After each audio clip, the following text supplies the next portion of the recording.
Весь мир развернул кампанию по фундаментальному подрыву экономики России за ее агрессию против Украины.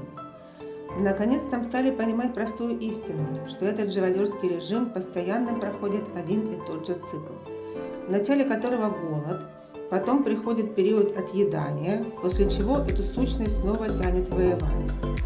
И дело тут вовсе не в Путине, а именно в этой больной ментальным бешенством сущности. Все те, кто обманывается сам и обманывает других тем, что в России население отдельно, а Путин и его шайка отдельно, не просто врут себе, но и занимаются очень опасной деятельностью, которая только поощряет рассеянную агрессию. Фрау Меркель это исполняла отменно, а сейчас это же пытается делать и Шольц. Он рассказывает о том, что население этой свихнувшейся страны ни в чем не виновато, а виноват исключительно Путин. Тут хочется напомнить именно Геру Шольцу один показательный факт.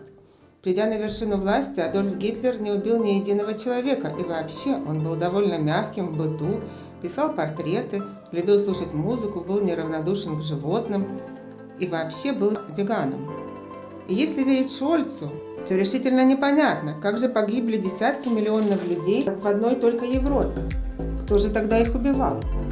А в данном случае речь идет о 200-тысячной группировке войск России, которые воюют в Украине, и каждый из них имеет маму, папу, жену и как минимум одного ребенка.